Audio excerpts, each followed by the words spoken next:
দূরে সে পাশে বসে, পায়ে পায়ে কখনো চলে যায় দূর।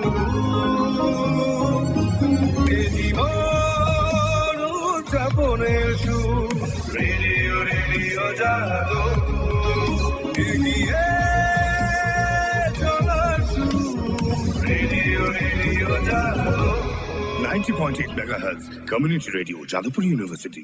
শুরু হচ্ছে আমাদের বিশেষ অনুষ্ঠান ম্যাটিক্স কৃষি পাঠশালা। এই অনুষ্ঠানে আমরা ভূমি সুরক্ষা এবং চাষবাসের নানান দিক নিয়ে আলোচনা করব। সঙ্গে থাকবেন কৃষক এবং কৃষি বিশেষজ্ঞরা। ভারত সরকারের রাসায়নিক ও সার মন্ত্রকের উদ্যোগে এবং ম্যাটিক্স ফার্টিলাইজার অ্যান্ড কেমিক্যালস লিমিটেডের সহায়তায় অনুষ্ঠানটি সম্প্রচার করা হচ্ছে।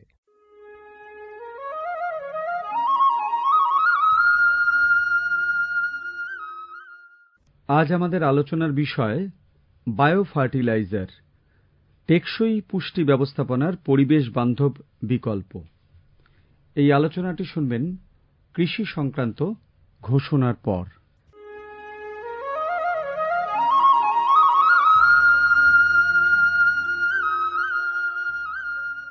অর্থনৈতিক বিষয় সংক্রান্ত ক্যাবিনেট কমিটি তাদের ২৮ জুন ২০২৩ সভায় পিএম প্রণাম নামক একটি প্রকল্প অনুমোদন করেছে। এই প্রকল্পের উদ্দেশ্য হল ধরিত্রী ও মৃত্তিকার পুনরুদ্ধার, পুষ্টি, উন্নতি সাধন এবং তা নিয়ে সচেতনতা বৃদ্ধি। গ্রামীণ স্তর থেকে শুরু করে আমাদের সকলের প্রচেষ্টা মাতৃভূমির যত্ন ও স্বাস্থ্য রক্ষার জন্য এই অনন্য পদক্ষেপকে ফলপ্রসূ করে তুলতে পারে। এই প্রকল্পের মূল লক্ষ্য হল কৃষিতে রাসায়নিক সার এবং কীটনাশকের অত্যধিক ব্যবহার দূর করা। বাড়তি ফলনের জন্য সার ও কীটনাশকের অতিরিক্ত ব্যবহার মাটিকে অসুস্থ করে তুলছে, কমিয়ে দিচ্ছে তার উৎপাদন ক্ষমতা।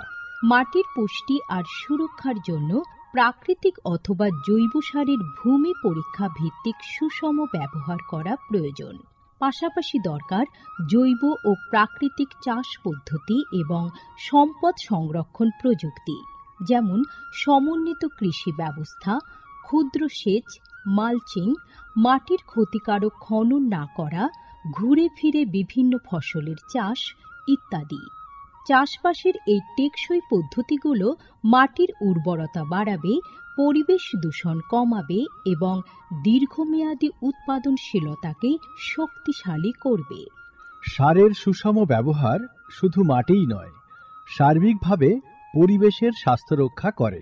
সুষম সার ব্যবহারের অর্থ হল উদ্ভিদকে তার প্রয়োজনীয় পুষ্টি উপাদানগুলি সঠিক পরিমাণে এবং অনুপাতে, সঠিক সময়ে এবং উপযুক্ত পদ্ধতিতে দেওয়া।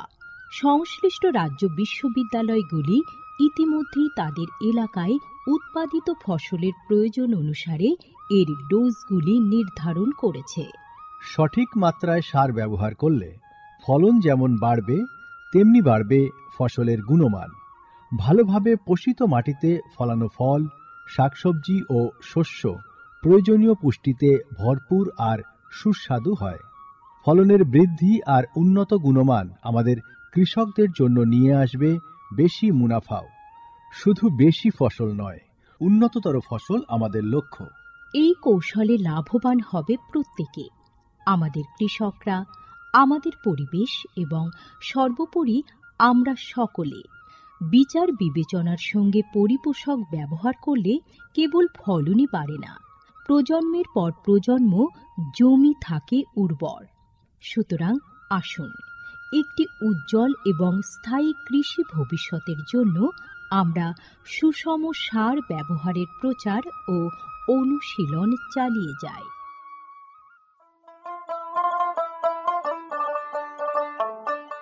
বিকশিত ভারত সংকল্প যাত্রা বা VBSY এর একটি গুরুত্বপূর্ণ অংশ হল ভারত সরকারের সার বিভাগ দ্বারা PM প্রণাম স্কিম এবং কৃষিতে ড্রোন ব্যবহারের প্রচার। সারের সুষম ব্যবহার এবং ন্যানো সারের ব্যবহার নিশ্চিত করার কাজে সার বিভাগ বিভিন্ন সংস্থা ও মানুষকে নিযুক্ত করেছে, যেমন বিভিন্ন সার উৎপাদনকারী সংস্থা, প্রধানমন্ত্রী কৃষি সমৃদ্ধি কেন্দ্র বা PMKSK গুলি, ফিল্ড অফিসার এবং নোডাল অফিসারদের। VBSY এর একটি প্রধান দিক হল বিভিন্ন শস্য এবং গাছপালার ওপর ন্যানো এবং জল দ্রবণীয় সার স্প্রে করার কাজে ড্রোনের ব্যাপক ব্যবহার। এই উদ্যোগের ফলে 29টি রাজ্য ও কেন্দ্রশাসিত অঞ্চলের বিভিন্ন জেলায় হাজার হাজার ড্রোন প্রদর্শন হয়েছে। এই পদ্ধতিটি হাতে কলমে দেখিয়ে দেওয়ায় আধুনিক কৃষি প্রযুক্তি গ্রহণের সুবিধাগুলি মানুষের কাছে আরও স্পষ্ট ও বিশ্বাসযোগ্য হয়ে উঠেছে। এই জনসংযোগ কর্মসূচিগুলি দীর্ঘমেয়াদী কৃষি অনুশীলনের সুফল সম্পর্কে নাগরিকদের অবহিত করতে একটা বড় ভূমিকা পালন করেছে। সারা দেশ জুড়ে লক্ষাধিক দর্শক ড্রোনের প্রদর্শনী প্রত্যক্ষ করেছেন। প্রচলিত ইউরিয়ার চেয়ে ন্যানো ইউরিয়ার উপকারিতা বিষয়ে সচেতন হয়ে কৃষকরা ন্যানো সার প্রয়োগে গভীর আগ্রহ দেখিয়েছেন। এই কর্মসূচির আলাপ আলোচনায় উঠে এসেছে জৈব চাষের উপযোগিতা, যা প্রমাণ করে চাষের এই সব অনুশীলনগুলি নিয়ে কৃষকদের সচেতনতা। উৎসাহী কৃষকরা কৃষিতে ড্রোন প্রযুক্তির বিষয়ে আগ্রহ প্রকাশ করেছেন। এই আধুনিক কৌশলগুলির অর্থনৈতিক কার্যকারিতা কৃষকদের নতুন দিশা দেখিয়েছে, কৃষিতে এক স্থায়ী এবং সাশ্রয়ী পদ্ধতির পথ প্রশস্ত করেছে। মাননীয় প্রধানমন্ত্রী মহিলা কিষাণ ড্রোন কেন্দ্র চালু করেছেন। এটি মহিলা স্বনির্ভর গোষ্ঠীগুলিকে ড্রোন সরবরাহ করবে, যাতে তারা এই প্রযুক্তি ব্যবহার করে জীবিকা নির্বাহ করতে পারে। VBSY প্রোগ্রামের রূপায়ণে PMKSKগুলি সক্রিয় ভূমিকা পালন করছে। একে অপরের সঙ্গে এই সহযোগিতাই আমাদের পাথেয়। বিকশিত ভারত সংকল্প যাত্রা শুধু একটি যাত্রা নয়, এটি ভারতীয় কৃষির দীর্ঘমেয়াদী এবং প্রযুক্তিগতভাবে উন্নত ভবিষ্যতের দিকে একটি গুরুত্বপূর্ণ পদক্ষেপ। যাত্রাপথে এটি জাতির কৃষিকে সম্পূর্ণ পুনর্নির্মাণ করা, উদ্ভাবনকে উৎসাহিত করা এবং সবার জন্য একটি সবুজ, আরও সমৃদ্ধ ভবিষ্যৎ নিশ্চিত করায় অঙ্গীকারবদ্ধ। ড্রোন প্রযুক্তি, ন্যানো সার এবং দীর্ঘমেয়াদী কৃষি অনুশীলনের প্রচারের মাধ্যমে এটি কেবল সচেতনতায় তৈরি করছে না, আরও সমৃদ্ধ এবং পরিবেশ বান্ধব ভবিষ্যতের জন্য নব প্রযুক্তিকে গ্রহণ করতে কৃষকদের অনুপ্রাণিত করছে। এই কৃষি বিপ্লবের গতি প্রকৃতি প্রত্যক্ষ করলে এটা স্পষ্ট হয় যে VBSY একটি বিকশিত, উন্নত এবং দীর্ঘজীবী ভারতের বীজ বপন করছে।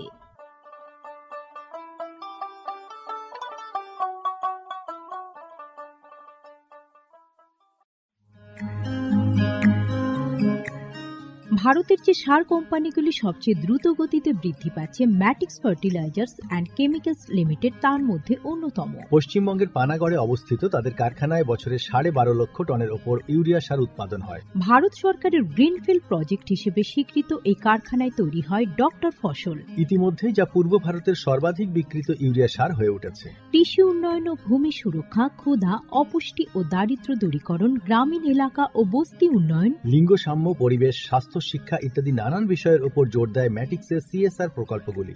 ম্যাটিক্স এক সবুজ ভবিষ্যতের অঙ্গীকার।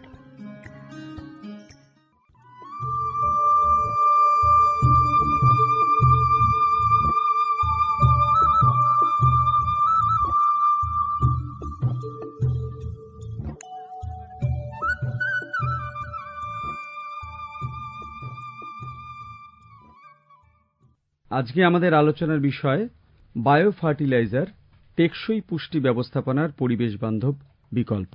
এবং এই নিয়ে আলোচনা করবার জন্য আমাদের স্টুডিওতে আজকে উপস্থিত রয়েছেন ডক্টর মৌমিতা আশ, বৈজ্ঞানিক, ICAR, সিবা, কাকদ্বীপ গবেষণা কেন্দ্র, এবং রয়েছি আপনাদের সঙ্গে আমি পঙ্কজ চক্রবর্তী। আজকের আলোচনা শুরু করবার আগে আপনাকে স্টুডিওতে স্বাগত জানাচ্ছি ডক্টর আশ। ধন্যবাদ। বায়ো ফার্টিলাইজার এই সময় খুবই চর্চা হচ্ছে, যেটা নিয়ে শুরুতেই আমাদের শ্রোতা বন্ধুদের উদ্দেশ্যে যদি এই বিষয়টি সম্পর্কে সংক্ষেপে একটু বলেন।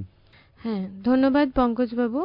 প্রথমেই যে আমাদের এই আজকের যে বিষয় যেটি হচ্ছে বায়ো ফার্টিলাইজার, তো প্রথমেই জানা দরকার যে বায়ো ফার্টিলাইজার আসলে কি। তো নাম থেকেই বোঝা যাচ্ছে যে জৈব কোনো জিনিস এর সঙ্গে যুক্ত। তো বায়ো যেহেতু, তো বায়ো ফার্টিলাইজার হলো কিছু মাইক্রো অর্গানিজমস মানে অণুজীব, যেরকম আমরা বলতে পারি ব্যাকটেরিয়া, ছত্রাক, বিভিন্ন সায়ানো ব্যাকটেরিয়া। এগুলো কি হয় যে মাটিতে গাছের যে পুষ্টি সেটি হচ্ছে পৌঁছে দেয়। কিভাবে পৌঁছে দেয় সেগুলি আমরা আলোচনা করব। এবং প্রথমে যেরকম নাইট্রোজেন আমাদের বায়ুতে যেরকম 78% হচ্ছে আমাদের নাইট্রোজেন, কিন্তু সেই নাইট্রোজেন আবার যদি আমরা কন্ট্রাডিক্টরি দেখি, মানে আমাদের মাটিতে সব থেকে বেশি নাইট্রোজেনেরই অভাব। তো আমাদের কখনোই ওই যে N2 মানে যে নাইট্রোজেন হিসেবে কিন্তু আমাদের গাছ কখনোই নিতে পারে না। তো সেটিকে অ্যামোনিয়াতে কনভার্ট হতে হয়, অ্যামোনিয়াম। তো সেই অ্যামোনিয়ামকে একমাত্র হচ্ছে আমাদের যে গাছ সেটি নিতে পারে। তো এই কাজটি করে দেয় হচ্ছে আমাদের যে অণুজীবরা। এবং ফসফরাস, যেরকম আমরা ফসফরাস কি হয় বিভিন্ন যে পিএইচ এ অদ্রবণীয় থাকে, যেরকম অ্যাসিডিক ক্ষেত্রে আয়রন অ্যালুমিনিয়াম ফসফেট হিসেবে, আবার যখন আমাদের খুব পিএইচ বেড়ে যায় তখন সেক্ষেত্রে ক্যালসিয়াম ফসফেট হিসেবে থাকে। তো সেই ক্ষেত্রে কি হয় যে ফসফরাস কিন্তু সহজলভ্য থাকে না ফসলের কাছে। তো সেটিকে করে দেওয়ার কাজও আমাদের এই অণুজীবরা করে। বিভিন্ন ধরনের পটাশিয়াম সেটাকেও মুক্ত করে। এবং বিভিন্ন হরমোনস, যেরকম আমরা সিডেরোফোর্স, বিভিন্ন ফাইটো হরমোনস, এগুলোকেও হচ্ছে বিভিন্ন মাটিতে দিয়ে গাছের বৃদ্ধি বাড়ায়। তো সেই ক্ষেত্রে আমরা বায়ো ফার্টিলাইজার খুবই গুরুত্বপূর্ণ। এবং এই সংক্রান্ত আমাদের বলে রাখা দরকার, যেরকম বিভিন্ন অণুজীব যেরকম খুবই জনপ্রিয়, যেরকম রাইজোবিয়াম, অ্যাজোটোব্যাক্টার, অ্যাজোস্পাইরিলাম। তার মানে একটা কথা কি বলা যায় যে মাটির যে বাস্তুতন্ত্র রয়েছে সেটিকে রক্ষা করবার জন্য অত্যন্ত গুরুত্বপূর্ণ। এবং সব থেকে গুরুত্বপূর্ণ কি যে রাসায়নিক সার তো আমরা দিচ্ছি, কিন্তু তার সাথে সাথে মাটিতে যেগুলো অলরেডি আছে সেইগুলোকে আমাদের গাছের কাছে পৌঁছে দেওয়ার কাজ এই অণুজীবরা করছে। তো সেই ক্ষেত্রে আমরা বলতে পারি যে বায়ো ফার্টিলাইজার খুবই গুরুত্বপূর্ণ একটি দিক। অনেক ধরনের বায়ো ফার্টিলাইজার হয়, সেগুলি নিয়ে আমরা আলোচনা করব। রাইজোবিয়াম, যেটি খুব বললাম যে খুবই জনপ্রিয়, এবং অ্যাজোটোব্যাক্টার, এগুলো নাইট্রোজেনের ক্ষেত্রে খুব গুরুত্বপূর্ণ। তো এই ফসলের কাছে পুষ্টি বা খাদ্য পৌঁছে দেওয়ার একটা মিডিয়াম, এটাও হতে পারে। হ্যাঁ, আমরা এটাকে বলতেই পারি। আচ্ছা, এবার আপনাকে যে প্রশ্নটা করব সেটা হচ্ছে বায়ো ফার্টিলাইজার এর সম্পর্কে আপনি শুরুতে বললেন, এর প্রকারভেদটা যদি একটু বলেন। হ্যাঁ, প্রথমে যেটি আমরা বলি যে নাইট্রোজেন ফিক্সার, মানে তার আন্ডারে আসে যেরকম rhizobium, azotobacter, azospirillum, blue green algae, এই সমস্তগুলি আসে। তো এদের সমস্ত প্রকারভেদ তো আছেই, এবং তাদের যে পদ্ধতি কিভাবে তারা অ্যাকচুয়ালি আমাদের ফসলের কাছে পৌঁছে দিচ্ছে নাইট্রোজেনটাকে, সেটাও কিন্তু খুব গুরুত্বপূর্ণ। যেরকম আমরা জানি ডাল শস্যর ক্ষেত্রে কি হয়, তাদের শিকড়ের মধ্যে রাইজোবিয়াম থাকে, যেটাকে আমরা নডিউল বলি।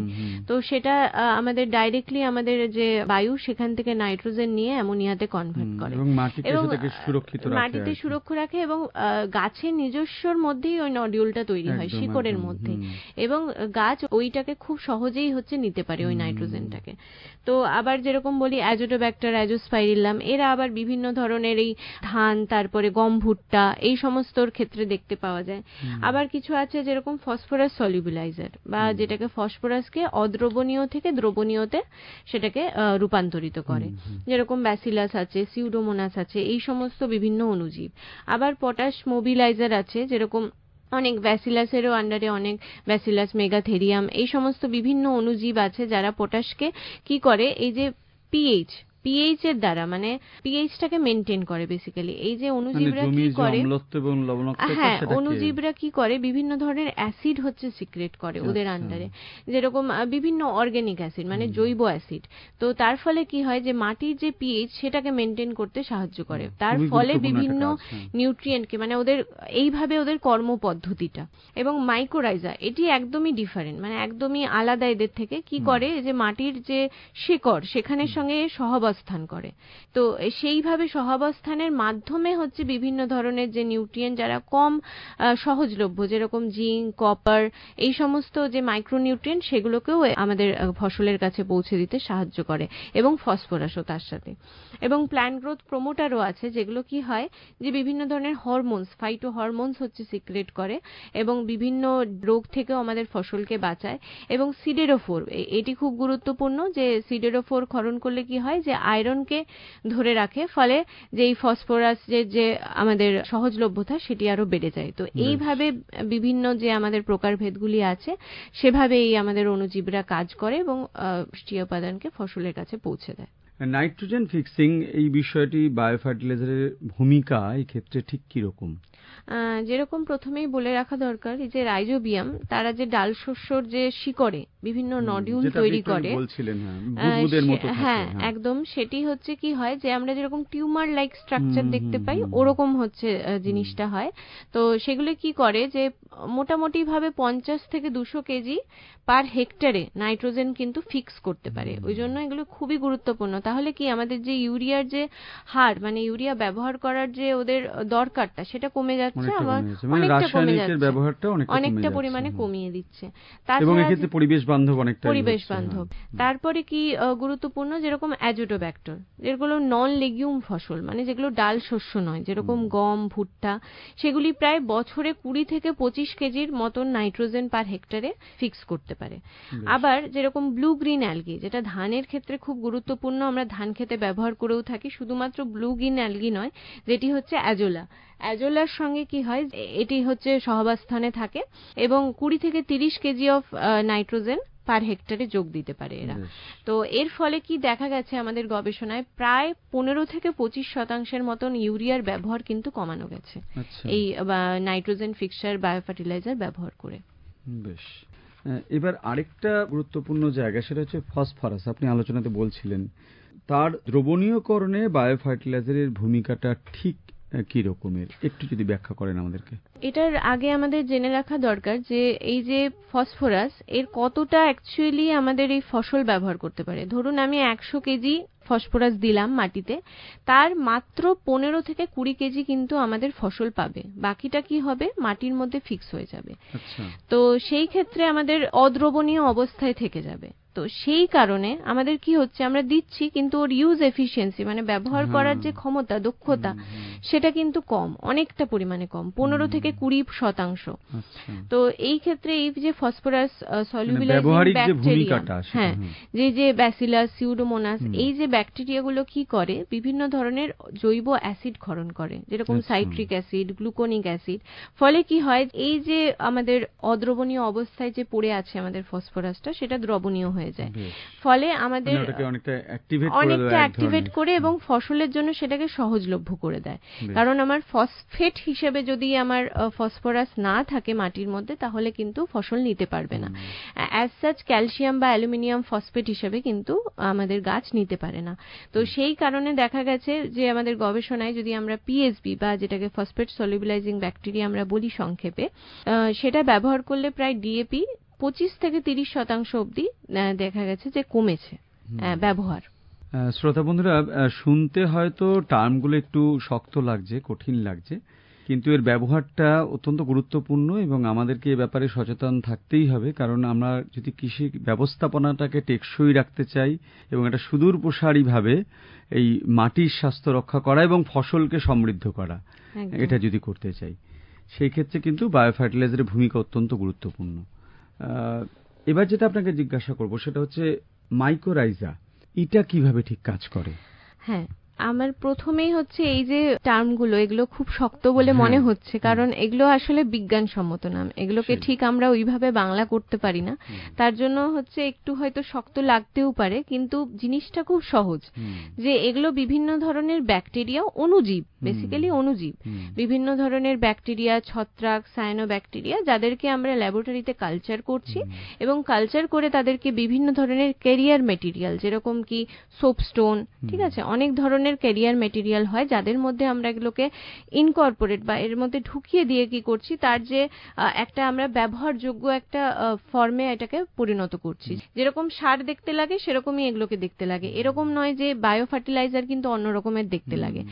সলিডও হয়, লিকুইডও হয়, যেরকম লিকুইড সার হয় সেরকমই লিকুইড বায়োফার্টিলাইজার হয়, আবার যেরকম সলিড সার হয় সেরকম কিন্তু সলিড বায়োফার্টিলাইজার হয়। এই ক্ষেত্রে একটা প্রাসঙ্গিক একটা প্রশ্ন মাথায় আসছে আর কি, সেটা হচ্ছে এই যে বায়োফার্টিলাইজার ব্যবহার করলে সেক্ষেত্রে কি যে এই যে যথেচ্ছ বা অতিরিক্ত মাত্রায় যে রাসায়নিক কৃষক বন্ধুরা ব্যবহার করেন, সেটার হাত থেকে তারা রক্ষা পাবেন বা সেটা কমানো যাবে? অনেকটা পরিমাণে কমানো যাবে, অনেকটা পরিমাণে কমানো যাবে, কারণ এটা মাটিতে অলরেডি যেগুলো আছে, আমাদের যেগুলো ব্যবহার হচ্ছে না, কারণ কোনো পুষ্টি উপাদানেরই যে দক্ষতা সেটা কিন্তু এখনো অবধি 100% অবধি পৌঁছয়নি। মানে আমরা দিচ্ছি, যদি আমরা নাইট্রোজেনের কথা বলি, ম্যাক্সিমাম 40%।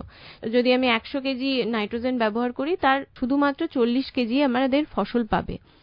তো বাকি 60 কেজি কি হলো, তাহলে লস হয়ে গেল। তো সেই যে আটকানো, সেটা কিন্তু বায়ো ফার্টিলাইজার অনেকটা পরিমাণে করতে পারে। এবারে সেই ক্ষেত্রে আপনি যেটা আগে প্রশ্নটা করলেন যে মাইক্রোরাইজা ঠিক কিভাবে কাজ করে, এটি কি হয়, সিম্বায়োসিস বলে একটা টার্ম আছে, মানে সহাবস্থান যেটাকে আমরা বলতে পারি। দুজনেই একই সাথে আছে, দুজনেই একে অপরকে উপকার করছে, বন্ধুর মতন। তো উপকার করছে, পরিপূরক ভূমিকা একটা পালন করছে। যেরকম কার্বনের জন্য বা বিভিন্ন এনার্জির জন্য কি হচ্ছে, যে আমাদের এই ব্যাকটেরিয়াগুলো ফসল থেকে নিচ্ছে, আবার ফসল ওই পুষ্টি উপাদানটা পার্টিকুলার সেটা আবার ওই অণুজীব থেকে নিচ্ছে। তো সেই ক্ষেত্রে মাইক্রোরাইজা বা ফাঙ্গাস, এটি একটি ফাঙ্গাস বেসিক্যালি। তো কি হয়, যে শিকড়ের সঙ্গে সিম্বায়োসিস করে, মানে সহাবস্থানে থাকে, ফলে শিকড়ের যে কার্যকারী পৃষ্ঠ সেটাকে অনেক পরিমাণে বাড়িয়ে দেয়, প্রায় 5 থেকে 10 গুণ। তো সেক্ষেত্রে কি হয়, বেশি পরিমাণ যে সারফেস এরিয়া বা বেশি পরিমাণ যে আমাদের মাটির যে এরিয়া, সেটার সঙ্গে কিন্তু আমাদের যে শিকড়, সেটার লাগোয়া যে একটা সহাবস্থান দেখতে পাওয়া যায়। ফলে বেশি পরিমাণ মাটির থেকেও নিউট্রিয়েন্ট বা পুষ্টি উপাদান নিতে পারে। তো এই জন্য আমাদের মাইক্রোরাইজা খুবই গুরুত্বপূর্ণ সেদিক থেকে। আচ্ছা, কৃষক বন্ধুরা যে বিষয়টার দিকে সবচেয়ে বেশি নজর দেন বা গুরুত্ব দেন, সেটা খুব স্বাভাবিক কারণেই দেন। সেটা হচ্ছে যে কোনো কিছু ব্যবহারের আগে তার অর্থনৈতিক যে গুরুত্ব বা সুবিধা ঠিক কতটা আছে। আমি আপনার কাছে এবার যে প্রশ্নটা করব সেটা এই বিষয় সংক্রান্ত, যে বায়ো ফার্টিলাইজার ব্যবহারের ক্ষেত্রে অর্থনৈতিক সুবিধাগুলো ঠিক কিরকম? প্রথমেই যেরকম বললাম, যে আমাদের রাসায়নিক সারের যে ব্যবহার অনেকটা পরিমাণে কমে যাবে যদি আমরা বায়ো ফার্টিলাইজার ব্যবহার করি। তো সেক্ষেত্রে দেখা গেছে ন্যূনতম 1 থেকে 1,500 যদি আমরা প্রতি হেক্টরে বা 2,500 প্রতি হেক্টরে কিন্তু কমে যেতেই পারে, এবং তার চেয়েও বেশি। এটা অ্যাকচুয়ালি এটাকে আমরা ওইভাবে বলতে পারি না, কারণ এর সঙ্গে অনেক কটা ফ্যাক্টর জুড়ে আছে। তো সেই ক্ষেত্রে আমরা অর্থনৈতিকভাবে একদম নির্দিষ্ট করে বলতে পারি না, কারণ সমস্ত কৃষকদের যে চাষ পদ্ধতি সেটা আলাদা। কিন্তু মোটামুটি ভাবে আমরা বলতে পারি যে অনেকটা পরিমাণ, মানে 30% মতন তো আমরা রাসায়নিক সারকে প্রতিস্থাপন করতেই পারি। তাছাড়া দক্ষতার যেটা বললাম, সেটা যেহেতু 30 থেকে 40% মতন বেড়ে যাচ্ছে, ফলে উৎপাদন খরচ কমে যাচ্ছে এবং লাভটা বেড়ে যাচ্ছে। এই দিক থেকে আমরা বলতে পারি যে বায়ো ফার্টিলাইজার খুবই একটা লাভজনক একটা বিষয় আমাদের যে এই কৃষক বন্ধুদের জন্য।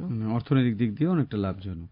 আর এর পরিবেশগত যে লাভ, আমরা সাধারণভাবে বায়ো শুনলেই যেটা ভাবি যে পরিবেশগত একটা লাভ রয়েছে, বায়ো ফার্টিলাইজারের ক্ষেত্রে সেটা কিরকম? বায়ো ফার্টিলাইজার এটার সঙ্গে আমাদের যখন বলবো, তখন আমাদের প্রথমেই ভাবতে হবে রাসায়নিক সার অতিরিক্ত ব্যবহার করলে কি ক্ষতি হয়। যেরকম প্রথমেই বললাম, ইউরিয়া যদি আমরা খুব ব্যবহার করি, তাহলে ইউরিয়ার থেকে দুটো ক্ষতিকারক দিক আছে। একটা কি, যে নাইট্রেটটা ব্যবহার হলো না সেটা মাটির থেকে নিচে চলে গেল এবং ভূগর্ভস্থ জলে চলে গেল, ফলে যে আমাদের খুব গুরুত্বপূর্ণ একটা ব্লু বেবি সিনড্রোম বলে, যেটা শুধুমাত্র এই নাইট্রেটের জন্য হয়। আচ্ছা, তো এটাকে আটকানো যেতে পারে যদি আমরা ইউরিয়াকে যথেচ্ছভাবে ব্যবহার না করি। এবং আরেকটা হয় যেটা হচ্ছে নাইট্রাস অক্সাইড, যেটাকে আমরা খুব গুরুত্বপূর্ণ একটা গ্রিন হাউস গ্যাস বললাম। তো সেইটাও আমরা অনেকটা পরিমাণে রক্ষা করতে পারি সেটার থেকেও, যদি আমরা এই ইউরিয়ার সঙ্গে বায়ো ফার্টিলাইজারকে আমরা যদি পরিপূরক হিসেবেও ব্যবহার করতে পারি। এবং মাটির জৈব কার্বন বাড়াতে পারি আমরা, কার্বন সঞ্চিতকরণ আমরা বাড়াতে পারি। এবং সব থেকে গুরুত্বপূর্ণ যেটা, আমরা বিভিন্ন ধরনের কি করছি, অণুজীবকে দিচ্ছি, ফলে কি হচ্ছে, তারা কিন্তু বেড়ে উঠছে, ফলে মাটির যে একটা জৈব বৈচিত্র্য সেটা কিন্তু রক্ষা পাচ্ছে। ফলে সেদিক থেকেও আমরা পরিবেশগত দিক থেকে বলতে পারি যে এটা খুব গুরুত্বপূর্ণ একটি বিষয়। বেশ, মানে নানান দিক থেকে কিন্তু এটা লাভ করছে আর কি, লাভ দিচ্ছে বলা যায়। এবার একেবারে শেষে প্রায় আমরা আলোচনার এসে গিয়েছি। আপনার কাছে যেটা জানতে চাইবো যে বায়ো ফার্টিলাইজার ব্যবহারের ক্ষেত্রে যে সীমাবদ্ধতা এবং তার সমাধান, এই প্রসঙ্গে যদি একটু কৃষক বন্ধুদের জন্য বলেন। সীমাবদ্ধতা সেরকম ভাবে খুব একটা নেই বায়ো ফার্টিলাইজার, কিন্তু যদি আমরা সেরকম ভাবে সীমাবদ্ধতা দেখতে যাই, তাহলে এর যে সেলফ লাইফ, যেরকম রাসায়নিক সারের ক্ষেত্রেও কিন্তু সেলফ লাইফ একটা গুরুত্বপূর্ণ বিষয়, সেরকম বায়ো ফার্টিলাইজারের সেলফ লাইফটা একটু কম। মানে বেশি দিন ধরে আমরা এটাকে রেখে দিতে পারবো না, যেহেতু একটা অণুজীবকে ক্যারি করছে, যেহেতু ওর মধ্যে একটা অণুজীব আছে। তো সেক্ষেত্রে আমরা এটা খুব বেশি যে ব্যবহার করতে পারবো তা নয়, 6 মাস থেকে ম্যাক্সিমাম হলে 1 বছর। এবং বিভিন্ন ধরনের এই যে বায়ো ফার্টিলাইজার তারা কি করে যে তাপ, আর্দ্রতা, ইউভি এতে কার্যক্ষমতা কমে যায়। তো এটা একটা সীমাবদ্ধতা। তার জন্য ওদেরকে খুব আমরা বলি যে ডার্ক এবং কোল্ড জায়গায়, মানে যেখানে অন্ধকার আছে বা একটু ঠান্ডা প্রকৃতির জায়গা, সেখানে রাখতে। এবং অনেক সময় কি হয় সমস্যাটা, যে এই যে গুণমান সম্পন্ন জিনিসটা পাওয়া যায় না বাজারে, যে একটা এই যে পণ্য হিসেবে পাওয়া একটা মানসম্মত পণ্য, সেটা অনেক সময় বায়ো ফার্টিলাইজারের ক্ষেত্রে একটা সীমাবদ্ধতা আমরা বলতেই পারি। আর সমাধান যদি আছে, যদি আমরা বলি সমাধান তো অবশ্যই আছে প্রত্যেক সমস্যারই। তো সেক্ষেত্রে আমরা কি করতে পারি, যেরকম কেরিয়ার বেসড আমরা লিকুইড বায়ো ফার্টিলাইজার, যেটাকে আমরা কি বলি যে একটা যেরকম লিকুইড সার হয় ফার্টিলাইজার, সেরকম লিকুইড বায়ো ফার্টিলাইজার, তার ক্ষেত্রে কি হয় সেলফ লাইফটাকে একটু বাড়াতে পারি। এটা বোধহয় আরো বেশি কার্যকর। এটা আরো বেশি কার্যকর এবং সেলফ লাইফটাও অনেকটা বেশি। আরেকটা কি ইম্পর্টেন্ট, যেরকম প্রশিক্ষণটা খুব গুরুত্বপূর্ণ, যে বায়ো ফার্টিলাইজার কিভাবে তৈরি করব, যতক্ষণ না আমাদের কৃষকরা জানবে যে এটাকে আমরা মানে মানুষই এটাকে তৈরি করছে এবং খুব সুন্দরভাবে তৈরি করে এবং গাছে দিচ্ছে, তো এইটা খুব দরকার, যে কিভাবে ব্যবহার করছে, কিভাবে তৈরি করছে, এইভাবে যদি একটা প্রশিক্ষণ দেওয়া যায়। এবং আমাদের কৃষি বিজ্ঞান কেন্দ্র থেকে বরাবরই দেওয়া হয় এই সমস্ত বিভিন্ন ধরনের, এবং আইসিআর যে ইনস্টিটিউটগুলো আছে সেখান থেকে দেওয়া হয় এবং অনেক কৃষকরা তার থেকে লাভবান হয়েছেন। এবং আরেকটা কি জিনিস, যে সব সময় যে একটা বায়ো ফার্টিলাইজার ইউজ করলেই যে আমাদের ফসলের মান বেড়ে যাবে এরকম নয়, অনেক সময় কনসোর্টিয়া ইউজ করতে হয়, মানে অনেকগুলো অণুজীব একসাথে। তো সেটাও একটা কিন্তু সমাধান। তাহলে কি আমাদের আলাদা আলাদা পুষ্টি উপাদানের জন্য আলাদা আলাদা আমাদের অণুজীব ব্যবহার করতে হচ্ছে না, একসাথে আমরা একটা প্রোডাক্ট ইউজ করতে পারছি। যেরকম খুব স্বাভাবিক আমাদের কৃষকরা তারা জানেন যেরকম 10-26-26, তার ক্ষেত্রে কি আছে নাইট্রোজেন, ফসফরাস, পটাশিয়াম তিনটেই আছে। সেরকম যদি আমাদের কোনো অ্যাজোটোব্যাক্টরের সাথে যদি আমাদের সিউডোমোনাস থাকে, রাইজোবিয়াম একসাথে যদি থাকে কোনো প্রোডাক্টে, তাহলে সেটি অনেকটা পরিমাণ লাভজনক হবে। বেশ, তার মানে গোটা আলোচনাকে যদি আমরা সার সংক্ষেপ করি, তাহলে একটা কথা বলা যায় যে এই যে বায়ো ফার্টিলাইজার, সেটা রাসায়নিক সারের কোনো বিকল্প নয়, বরং এটার পরিপূরক, তাই তো? একদম। আর পুষ্টি ব্যবহারের দক্ষতাটাকেও এটা বাড়িয়ে দিচ্ছে অনেক গুণ, সারের খরচ কমিয়ে দিচ্ছে, এবং সর্বোপরি যেটা সবচেয়ে গুরুত্বপূর্ণ, পরিবেশকে রক্ষার ক্ষেত্রে এটা একটা গুরুত্বপূর্ণ ভূমিকা নিচ্ছে, যেটা টেকসই কৃষি ব্যবস্থাপনার একটা অপরিহার্য হাতিয়ার, তাই তো? একদম একদম। শ্রোতা বন্ধুরা, আজকের মতো আলোচনা আমাদের এখানেই শেষ করতে হবে। আমাদের সঙ্গে এতক্ষণ বায়ো ফার্টিলাইজার, টেকসই পুষ্টি ব্যবস্থাপনার পরিবেশ বান্ধব বিকল্প, এই বিষয় নিয়ে বললেন অতিথি ডক্টর মৌমিতা আশ, বৈজ্ঞানিক, আইসিএআর, সিবা, কাকদ্বীপ গবেষণা কেন্দ্র, এবং সঙ্গে ছিলাম আমি, পঙ্কজ চক্রবর্তী। আজকের মতো আলোচনা আমরা এখানেই শেষ করব। আপনি এখানে এসে এতগুলো কথা আমাদের সঙ্গে ভাগ করে নেওয়ার জন্য অনেক অনেক ধন্যবাদ আপনাকে। নমস্কার। নমস্কার, ধন্যবাদ জানাই আমি ম্যাটিক্স কৃষি পাঠশালাকে এবং রেডিও জেইউকে এরকম একটি অনুষ্ঠান আয়োজন করার জন্য এবং আমাকে অতিথি হিসেবে ডাকার জন্য, আর সুযোগ করে দেওয়ার জন্য, এত কটা গুরুত্বপূর্ণ বিষয় আপনাদের মধ্যে ভাগ করে দেওয়ার জন্য। ধন্যবাদ।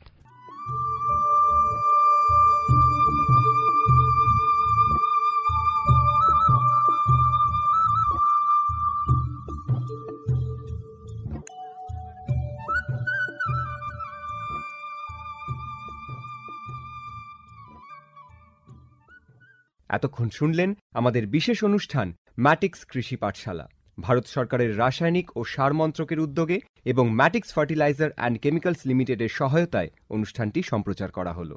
কেমন লাগলো এই অনুষ্ঠান আমাদের জানাতে পারেন। আমাদের ফোন নম্বর 0332457262, email ID radiojeu@gmail.com, YouTube channel radio JU এবং ইনস্টাগ্রাম radio_ju। আজকের মতো ম্যাটিক্স কৃষি পাঠশালা এই পর্যন্ত। শুনতে থাকুন কমিউনিটি রেডিও জেইউ 90.8 মেগাহার্টজ।